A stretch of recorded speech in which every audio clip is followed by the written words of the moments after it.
Hello, I'm Jack Bankowski, the curator of Skulptur After Skulpture, and I'm up here very briefly, simply to welcome Daniel Birnbaum and Jeff Koons, to thank Jeff for agreeing to talk with Daniel today in front of us.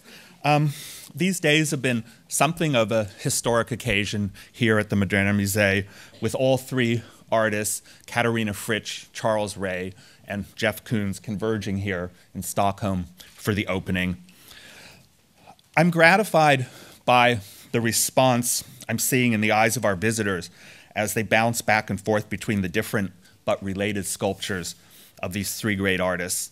I don't think it is merely wishful thinking on my part to imagine the viewers are glimpsing in this three-way conversation in the galleries the story of modern art, from the rise of abstraction to the heresy of the ready-made and the revelations of pop art, as it begets here and in fact reinvents the art of our time. I also believe I saw flashes of recognition in the extra sharp eyes of the artists, and that perception was borne out in Charles's Ray talk yesterday evening, where he appreciated the work of both of his colleagues. I really can't think of two people who I'm more pleased to introduce. Daniel is, of course, Moderna Museet's distinguished director, but I'll add that he's also a philosopher and a writer and a curator, which means that he has a bit more than an administrative role in the unfolding of art in our time. Jeff showed up in New York a few years before I did, and I followed his work ever since.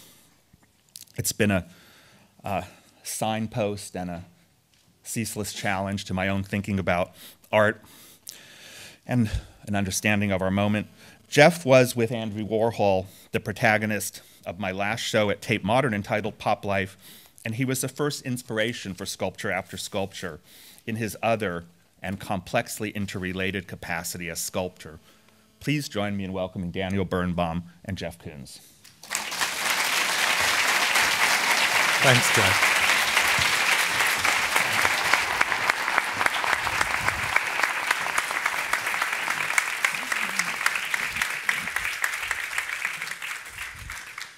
Welcome, everybody. I'm so pleased to have you here, Jeff. You've been so generous helping us to do this show, and that you also come to our opening is really important to all of us. You know, Daniel, it's a pleasure, and what a fantastic show.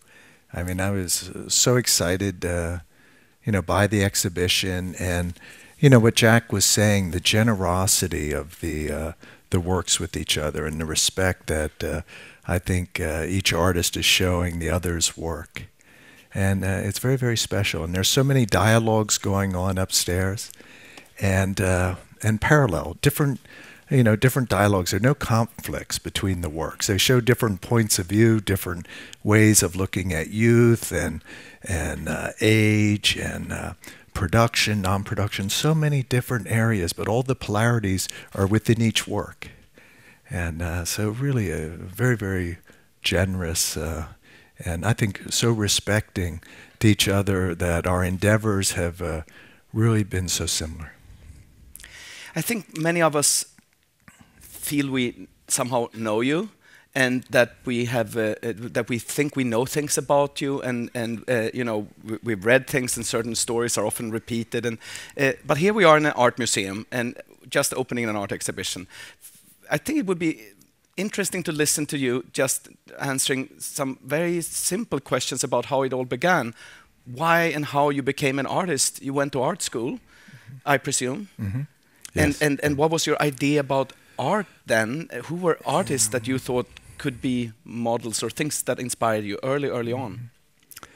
You know, my own journey as an artist really started. We had a little art shed outside my kindergarten, and I would go to this location and have, you know, such enjoyment making things out of popsicle sticks and you know, drawing little things, just walking, you know, back and forth. I remember the excitement, and my parents finally letting me feel like I could do something that my older sibling, my sister, couldn't do. and it gave me a sense of self. And so I think that's why I'm here today, you know. But art was this vehicle, and I had no idea what it could be. It was just an activity.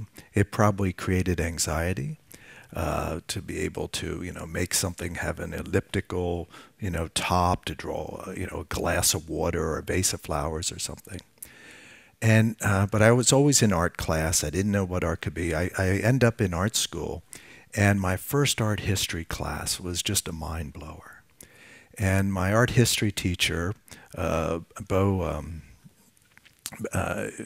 Derrick, ended up, no, not Bo Derrick. That would have been fantastic, but Bo Davis.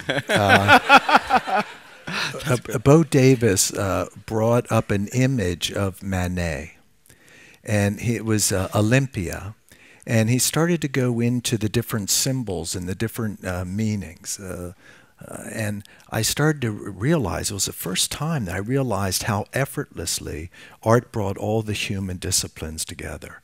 And I realized that I could be a dilettante, and that I could have a dialogue with philosophy, I could have a dialogue with sociology and physics and aesthetics. And all of a sudden, boom, my life felt so big. And, you know, I've still been on that journey of this sense of expansion and transcendence through its ability so effortlessly, you know, to connect everything. Was it clear early on when you were a teenager or a very young person that it would be art, meaning sculpture, painting, or was it sometimes maybe, was it ever music or design or fashion or something else? Or was it art with a capital A? Yeah, it was art for me. I appreciated other things. I mean, I always like to give Led Zeppelin credit for really teaching me how to feel. And, you know, I drive around in my Pontiac Firebird and listen. In which city was this? This would be in Pennsylvania, York, Pennsylvania. Yeah. And, you know, play Led Zeppelin 1. And but there was this, I didn't understand it at the time, but it was this connection of sociology and psychology. I mean, I can look at Zeppelin songs and think they must have sat down with, you know, the psychiatrists and sociologists in the construction of these songs for the power and the impact, their ability to connect. But so this aspect of feeling and this energy, I picked up from them. So what I loved about art, and when I started to learn how to use personal iconography, that I could affect my own feelings, I could feel intensity, and control that. And then you learn that you can control that in others, that you can make them feel a certain way. So beyond art history classes where you see something like Manet or so, were there artists around there or people you met or teachers? I mean, who were the first artists that you looked at where you really had the pieces in front of you? Well, you know, my friends, you know, your friends, the people you go to school with, you interact, you talk about the dialogue. I mean, I'm looking at other artists' work, and you have your teachers, and as time goes on, you know, you have your mentors, but you have a dialogue with people your own generation, and you drink a lot of beer, and you discuss art, and it becomes this way of life. And I think that as a generation, you start to form ideas together, and that's what's so clear upstairs. You know, with Charlie's work and Katerina's work, and maybe we only had beer a couple times, even though we were always seeing each other's works, and in different large group exhibitions with maybe, you know, 30 other people or something. Jack and I, of course, have been speaking about the context here at the museum and the most important moments in our museum, and we always felt, and Jack claimed that was the case, that you know, we have a certain history that is very meaningful as a backdrop for your work, also for the others. But when we see an important piece like the vacuum cleaners upstairs, we think that the backdrop here, the historical backdrop, seems particularly relevant with the. Let's see if this works. You know, we had in the 1961 we had Marcel Duchamp here. Oh, here it is. And the piece is actually right now in Paris, but Marcel Duchamp was here in 1961, and since then the collection has been growing with all these replicas of ready-mades. You know, so we have an almost complete set of the well-known ready-mades. Here's de Paris, and I always thought that your early work must be dependent on Duchamp. Mm-hmm. But I don't know what thoughts you have about that. Okay, so when I was in college, you know, I loved Dada and Surrealism, and I got involved, as I mentioned, personal iconography. I liked Surrealism because I think Surrealism was a way that I was able to go inward on a journey and learn how to trust in myself, that I could accept myself and my own being. And, you know, once you accept yourself, you want to get out of there. You want to go out and expand into the external world. And so that's when I wanted to be involved in more of an objective vocabulary. And that's when I really started to focus on Duchamp.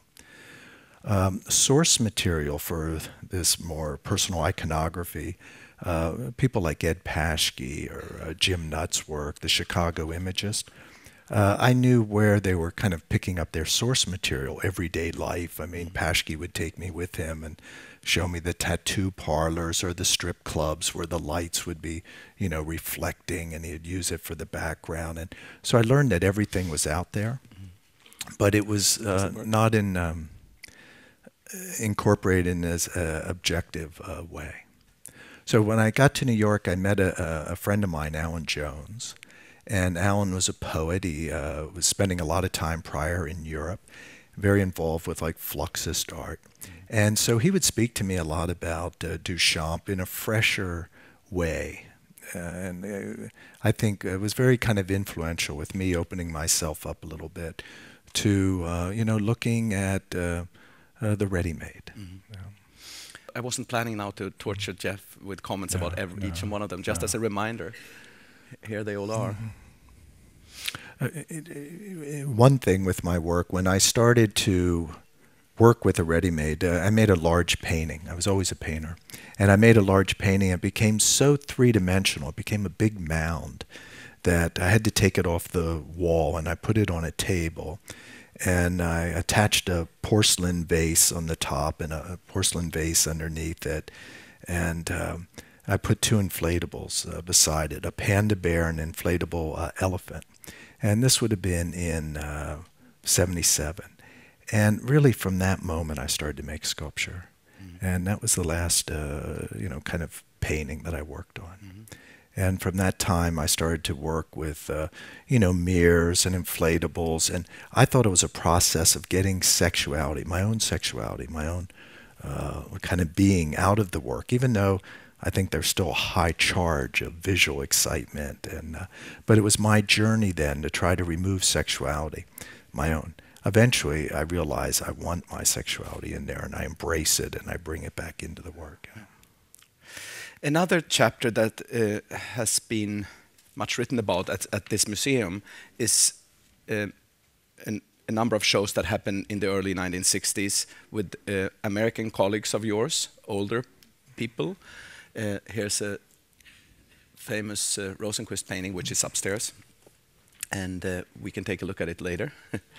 And then in 1968, Andy Warhol was here, and I think that's another heroic moment in this in this museum, a little bit like this moment actually. Mm-hmm. Andy had his first museum show in the world actually here. In 68, wow. And here he is with the museum director Hultén in 68. And we thought, I mean, Jack and I, that these are almost necessary steps, or let me put it another way, it's necessary that you're here now. Because somehow it seems to us that I'm sure there are other paths leading up to your work, but somehow they just seem so so relevant for it. Yeah. You know, Daniel, I would say one reason maybe that I'm here is because of, you know, heroes, cultural heroes like Andy and Rosenquist, Duchamp, all the people that you've mentioned so far, but wanting to participate and still having the belief in the concept of the avant-garde. And that, you know, you can change your life, you can change your being, you can change your complete perception of the world. And you can also, you know, change a community, or the community can change, you know, their perception of the world. And this wanting to participate, I mean, wanting to be part of the dialogue. And, you know, I know my limitations, I have limitations. But through just the desire to be engaged with them and have a dialogue with them in this community is, you know, why I'm here. Thank you. Yeah. Yeah. Yeah.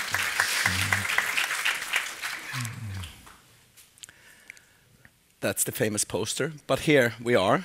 Balloon Dog is upstairs. I think the best description of this work that I've heard was yesterday, right here, when Charlie said that it's like hundreds of thousands of birthdays coming out. Yeah, yeah, it was really good. Charlie was really great, absolutely fantastic. And it was a wonderful presentation, and absolutely, it was so thoughtful about Katarina's work and my work.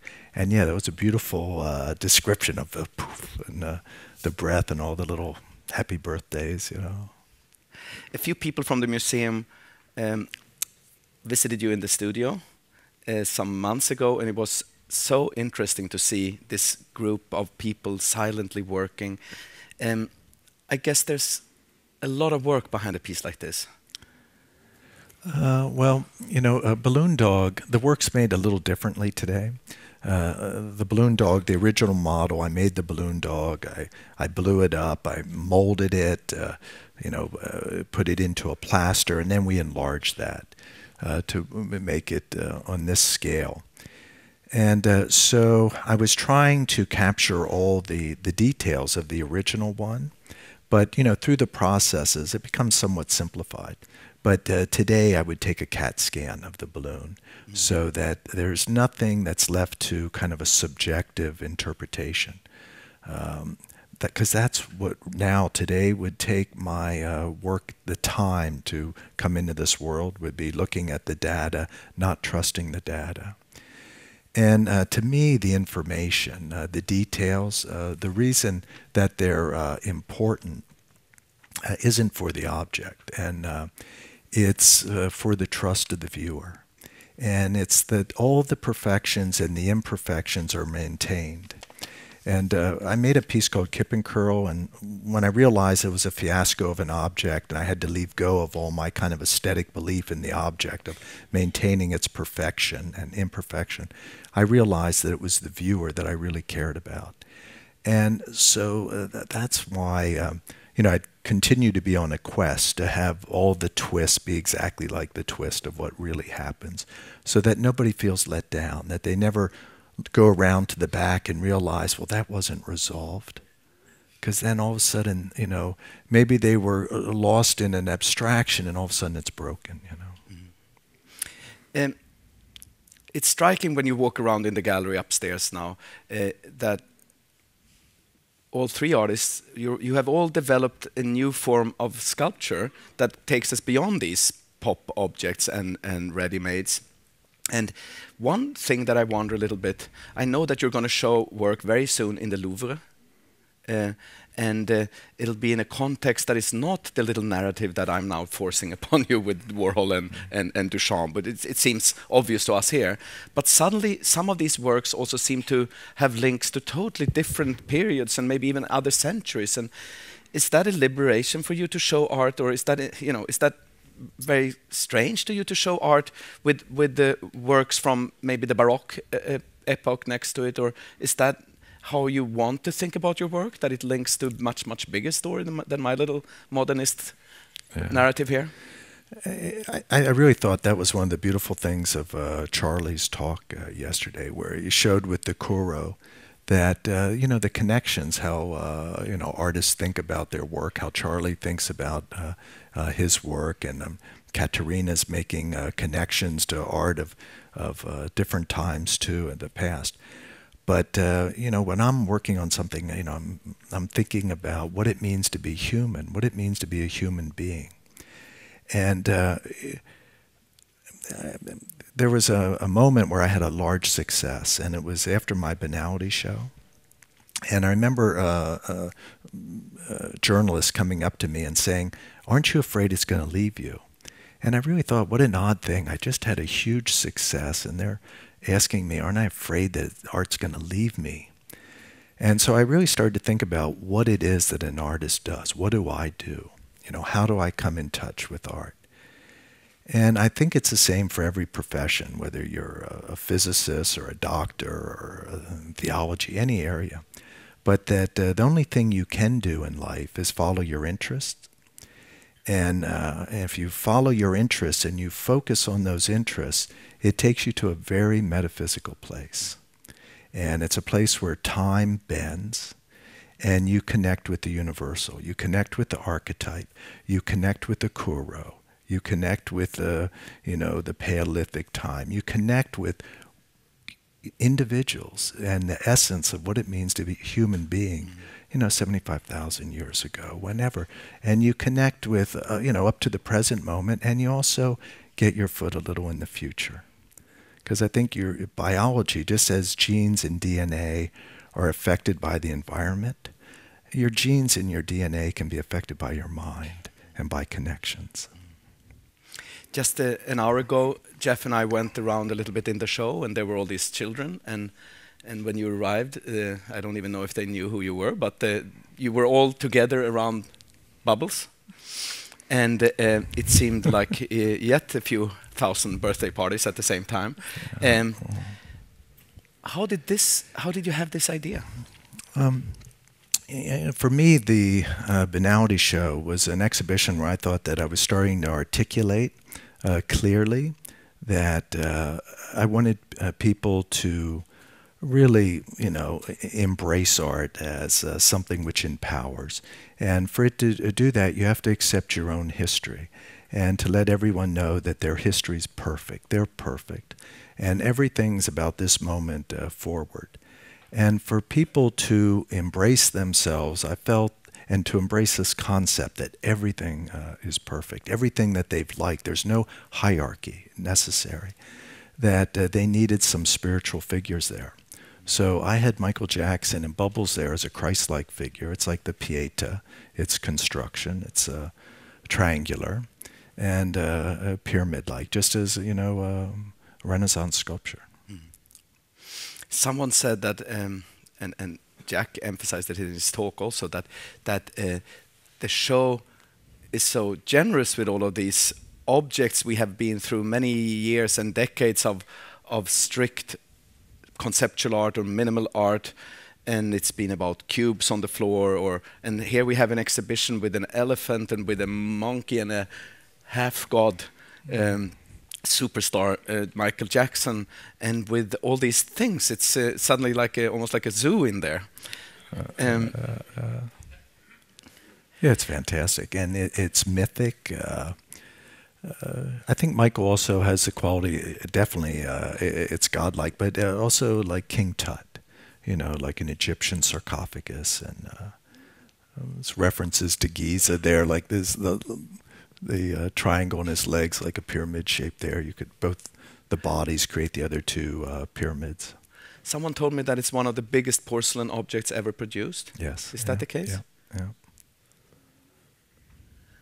You know, for me, the dialogue was that, you know, porcelain came from the king's kitchen. And, you know, now everything's democratized. And, you know, so it's about empowerment. We all can have porcelain. We can all enjoy porcelain. And we interact with porcelain, and this is a reference back to Duchamp, in the bathroom. So a lot of times we associate sexuality to the material too. It shrinks in the oven, so it's a material that tightens, so it has a sexual being. And guilt and shame are also connected to it, sexual guilt and shame, masturbation. bathroom. Should we look at the next? Yeah. Yeah, those are vacuum cleaners. No, the vacuum cleaners, I think. And I really just love them. And I don't really know why. They're just vacuum cleaners, but they're so unbelievably beautiful. Another piece that we don't have up there, which is a ready-made, are these basketballs. And someone told me, or I read about it somewhere, that was a very complex process to create them, and you had a relationship to scientists to be able to do. Is that true? Yeah, you know, for me, the vacuum cleaners would be the new. This is like an ultimate state of being. And it's the conflict, the pros and cons between the animate and the inanimate, and how these objects are eternally new. They display their integrity of birth. They're, you know, eternal virgins. And so this is a really ultimate kind of state of being. For an individual to develop integrity, we have to participate. We have to get used and be in there. They just display their integrity of birth. And, you know, art always wants to become life energy. You know, anytime you make something, you want it to become life's energy, but it always fails. But it's about that confrontation and that belief right up to the edge that it can become life's energy.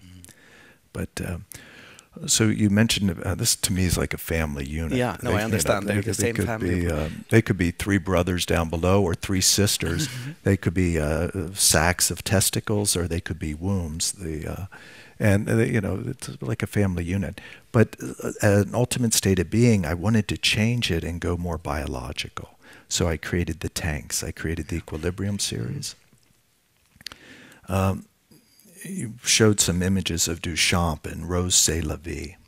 And the first segregator in art and in life is sexuality, whether you're male or female. And so like Rose C'est la vie, the bringing together of the sexes is the ultimate kind of dialogue where there's union, there's one. It's before the cells split and the sex is decided. And so this bringing together of the sexes, for me, like a tank represents that. This has it too. There's masculine and feminine together. But when you get into the tank, the framework of the tank is masculine. The colors are masculine.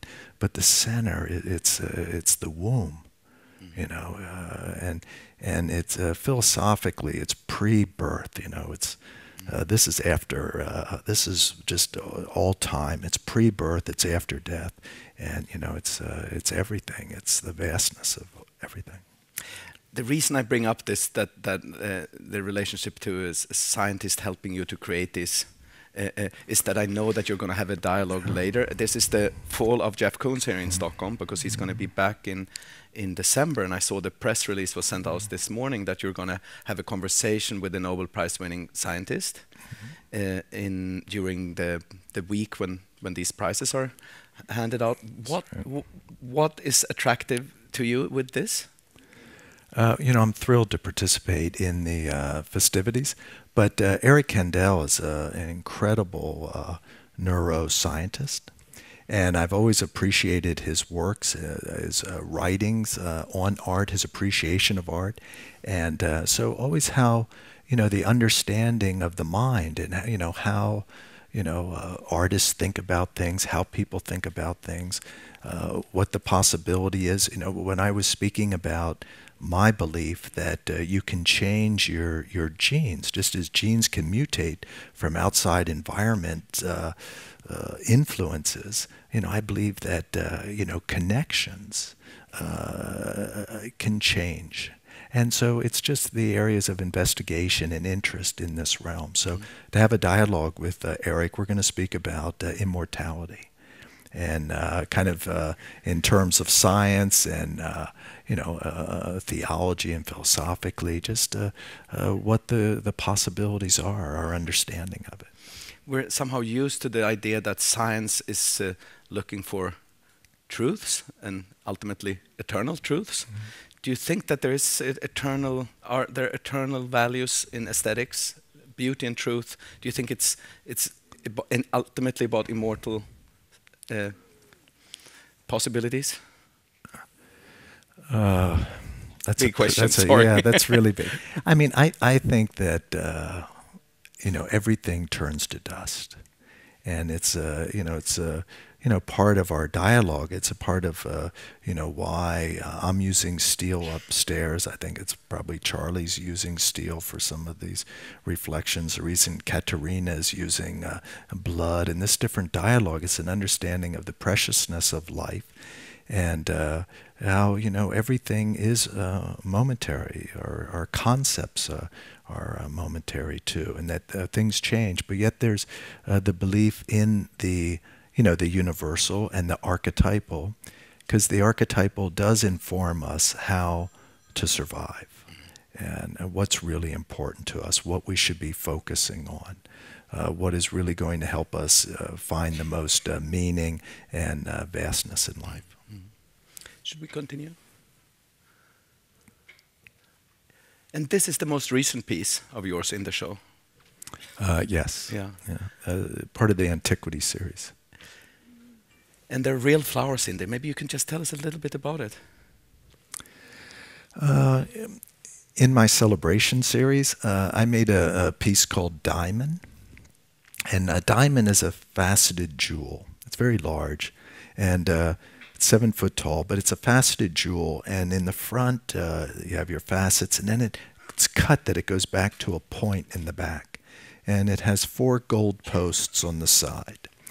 And there's no band, but for me, the posts are sperm, and one of them has already gotten in the egg, and the diamond's the egg, and life is unfolding. All the facets of life are unfolding, and if you go to the back of the diamond, to that point, that's as far back as you can go in human history. And it's basically that the truest narrative of human history is our genes and our DNA. And that's basically the Antiquity series, and of going back, making connections, having a dialogue with artists, from Manet, Velázquez, and jumping back through time, dealing with Praxiteles here in this case, go back to the Paleolithic with the balloon Venus, and to have this dialogue about these connections and this warmth of a family, a human family, and how it affects our being and how we can change who we are. The reason for the plant is this confrontation with life energy, with real biology, because I'm speaking about biology there and how you can affect your biology, but with nature. And at the same time, there's this dialogue about mortality, and that, eventually everything becomes obsolete. And when things become obsolete, they become planters. I wanted to ask you a question about the whole environment in which you work and in which all of us who make exhibitions or look at art, in which we move, the whole development of the art world. When you had your first exhibitions, I think it was in the East Village in some small gallery, the art world was still a relatively small environment, it feels. Relatively few people were really into new, advanced, experimental art. It's grown into something so much bigger. And it's not only you, but you've been at the center of this. I mean, it's the whole art world has become like a visual industry almost. Do you sometimes think about the old art world where you started and what has become out of all of this? I kind of have a family now, and so I'm very involved with that, but it was always a lot of fun. And, I like to believe that the same thing is taking place. I don't think things really change so much. And that there's a new generation that's coming up that's having this discourse about what's really important to them. And they're having this dialogue, and they're deciding really what they want to bring to the forefront. And I think, everybody should be having a great time. There's more support than ever. There's a different type of support, I guess. When I say different, I mean, before it was very much of a mentor's type of support. We had Leo Castelli, Ileana Sonnabend, and we have great dealers. I mean, Matthew's so involved with this, and we have tremendous dealers today. But it was more intimate. There was never this discourse. Everybody knew that Roy Lichtenstein was really successful and Jasper was really successful and Rauschenberg, but everybody was involved for, no one questioned motives that, were they in it for the money? They were in it because they loved art and they were motivated to make things that could really influence the way we could see the world. And so it's just a shame that things get diverted and they're looked at under that context instead of how they're functioning. I mean, the presence of money has always been there, and if we think about previous centuries, it was kind of clear that important art was taken care of maybe by the royals. Or is there any tendency today that we're moving back to such a thing, with only very, very wealthy people in different parts of the world can collect this kind of art and be involved? I'm just thinking that it's when I say that parts of this art, not only yours, the whole show can remind us of other centuries. I wonder if also the art world is somehow kind of linked to previous centuries in its power structures. Absolutely, we're linked to these structures, and I think art is, more accessible today than ever. And bigger audiences, certainly. A bigger audience, but we're able to interact with it more. I mean, through technology. I mean, you can go on the computer and you can visit some of the greatest collections in the world without, leaving your bedroom or your living room. You can make printouts of, amazing images of paintings and sculptures or whatever, things that you, sculptures, things that you really enjoy. And people can participate in editions. But in the past, it was the church or the state, and artists, would work for them. And artists that were kind of participating were probably, removed in that. When I say removed, they were, I think they were well off. I would imagine Leonardo da Vinci was a very successful person, and these artists did very well. But the responsibility comes to the protection of the work. And so if you just all of a sudden send the artworks that are upstairs out into the world and let people who really haven't really made a commitment to these pieces, and the economic value is only an abstract form of commitment to try to keep somebody in line. You're going to protect it? Now you're really going to be responsible and protect it. And that value is just another way that they think it's in their interest to protect it for, future people to enjoy it. We had lots of young children up there when we were there, but yesterday, or the day before yesterday, the very first group who saw the show were a big group from the art school. We're fortunate to have the art academy here on the same island, and I know some, or plenty of them are here right now. If you want to give some sort of advice to a young artist today, what would it be? To trust in themselves, trust in themselves, follow their interests, focus on those interests. And absolutely, the car starts every time, and that's the only thing you can do in life. And if you do it, it always connects you to a universal language, and it connects you to the rest of humanity, and no matter what area of the human disciplines you're involved with. We have one more image, and it was something that I wondered about, and you secretly already confirmed it when we walked down here. This is a piece which is not upstairs. I think it's called Dolphin. Mm-hmm. And if one looks close, and it seemed to me that it was almost a version of the large glass. Mm-hmm. And is that how you thought about it? Yes, absolutely. I thought of it as a maternal Venus. And that, again, this masculine, feminine, I like that aspect of a dolphin. It's very hard to know and read it, whether it's male or female. But here I felt that it was able to come off as maternal, and they're the bachelors down below, the pots. And they're kind of functioning like almost like as a pistoon, those pots and pans, because where they're positioned is basically like a urinal height for a male. No, visually it makes total sense. Yeah. It's the bride and the bachelor machine. You know, I was thinking about Ileana Sonnabend. And Ileana was wonderful and so supportive to me, absolute faith and trust, and she was just with me always, you know. And so it was like a maternal quality, you know. Jeff wants to look at a few works, so we're going to go up and look at a few things later.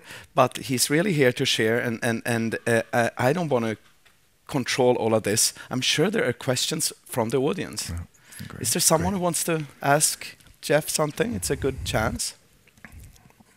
Yes. Carried out by a Swedish journalist, Stina Dabrowski. And it was you and Cicciolina. I don't know if you remember that interview. I thought it was extremely interesting. I was a young student at the time, and I was fascinated by two things in the interview. One was that how formulated you were, and how you described yourself and Cicciolina as artists, and how you expressed yourself differently, or how you used your mind and bodies differently. But then also I was really impressed then, and still actually, by your integrity, because at some point I think that Stina Dabrowski kind of crossed the line, and she asked you whether you loved her. She said, but do you really love her, or something like that. And then you ended up the interview. You said, like, this is over. So is this a question? Yeah, you know, the question is that if you remember this episode, I mean, do you have any? Well, you know, it's interesting because I've been having a dialogue with Daniel, and because I remember being in Stockholm, and I couldn't put my finger exactly what date I was here, and so you've helped do that. But you know, I'm surprised to hear that because I don't know what led up to that. But I was very much in love with Ilona, and Ilona represented very much to me somebody that let go of guilt and shame, and you know, had this sense of acceptance. Some of my favorite images of the Made in Heaven work would be images. My favorite paintings, Ilona's asshole. And what's so beautiful about Ilona's asshole are the pimples, you know, the confidence to show your ass and the pimples that are there. And, you know, we're nature, we're life. And if you can't show your ass, it's hard to go into an objective realm. Thank you.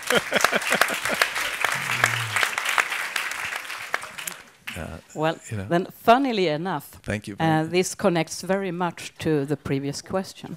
I bring you the Cupido magazine from the 6th of June in 1991 that features you and Cicciolina.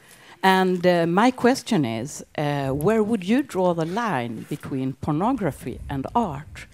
I mean, you talk about sex as a sacred thing, almost, and I think that is beautiful. But where do you ever draw the line, or does anybody else do it for you? Well, you know, for me, it's transcendence.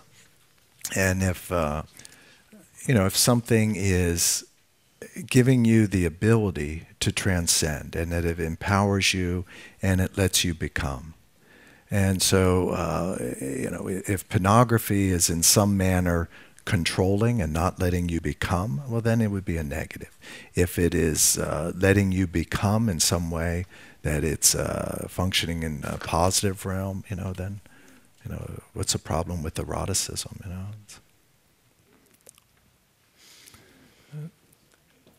Another question?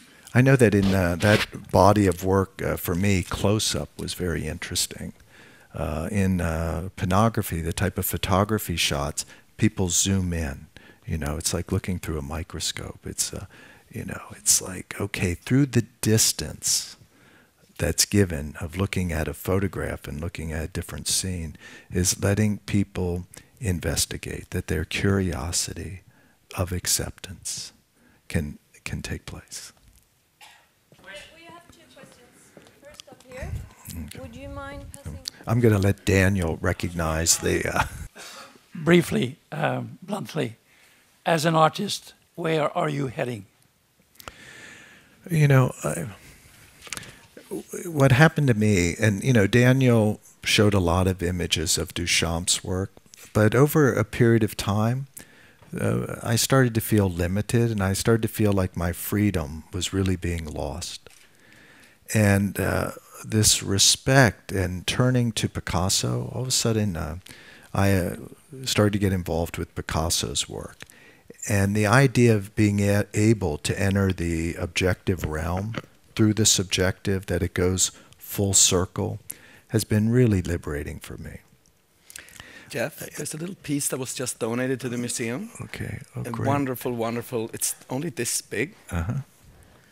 And I remember we saw each other once in a taxi, I think, or in a car, and I gave you this little catalog with Picasso and Duchamp, and I said almost as not a joke, but I said, I bet you were more Duchamp, but now it's more the other person.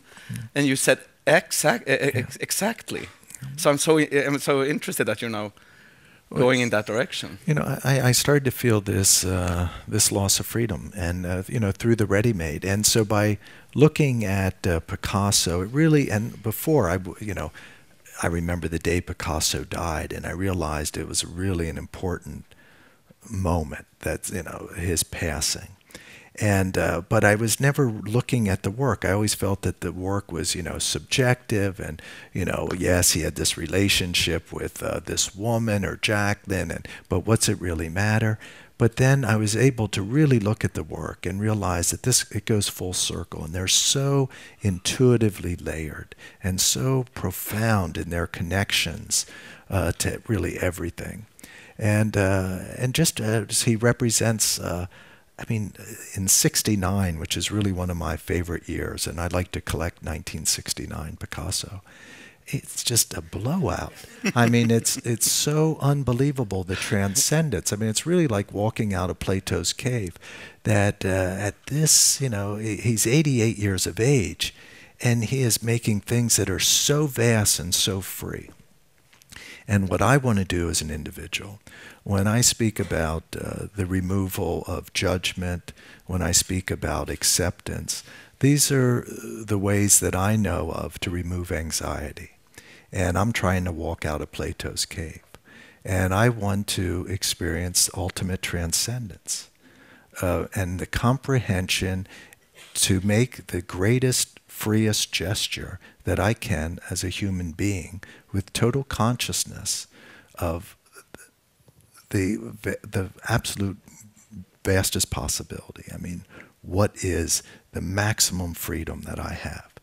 And to achieve that, you know, my inflatables are about they capture that optimism of life energy, that they're, you know, and they're prepared to survive. They're in steel. They're going to maintain that optimism for a little while. But, you know, the inflatable is also referencing death, because, you know, when an inflatable is deflated, you know, it's a symbol of death. And I don't want to experience that consciousness on my deathbed. I don't want, on my last breath, to realize just how easy it would have been to make, you know, the freest, vastest gesture that I could have, and have that comprehension, that consciousness at my moment of death. I want to make the gesture now. So that's what I'm working on. I wish we...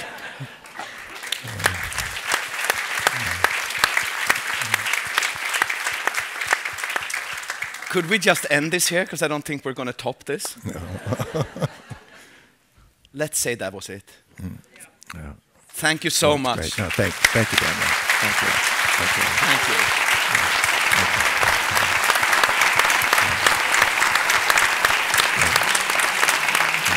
It's great.